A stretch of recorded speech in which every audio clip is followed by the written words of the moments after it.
person. And Pharaoh did everything he can to keep them. But one day, the one that was bigger than Pharaoh stepped in and said, let my people go. Now what happened that night was that he killed all the firstborn of the Egyptians. That's very, very, that cannot even be imagined. That a whole country lost their firstborn, wiped a whole generation away in one night. And they woke up and began to cry. And the Bible says that they forced Israel out of the land of bondage. They didn't force them out empty. They blessed them. The Bible says they did not leave empty. They gave empty their treasures into their hand. Now we're looking at that same Passover. What is Passover? Passover is the picture of one of the most remarkable intervention of God in the affairs of men. God stepped in. It took God to take them out of that place. They couldn't take themselves out. There are situations in your marriage, there are situations in your relationship, there are situations in our families that it will only take God. That was it will take God. And that's why we're here this morning to pray. To pray for our marriages, to pray for our relationships, to pray for our family, that God will step in to do what only Him can do. Everybody say, God, it's time for you to step in. Now, Psalm 133 from verse 1 to 3.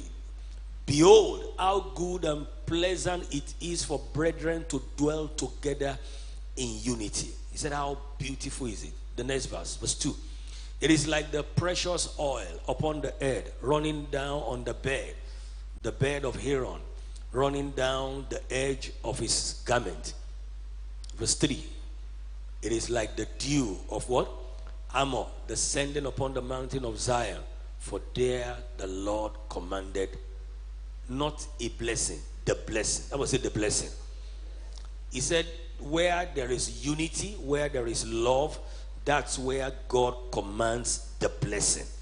Life forevermore. May the Lord bless the reading of His word. I'm not going to preach because I didn't preach in first service. I just want to stir up our faith before we stand up to pray. The Bible says nothing can be compared to unity, to love, to peace, to joy in relationship, in families, in marriages, in homes, among siblings. When a house is divided against itself, that house can't stand. The most fiery battle are battles within. Attacks that comes from outside are not as severe as the ones that comes from inside. If somebody from another family attacks you, it will not be as severe as somebody from inside attacking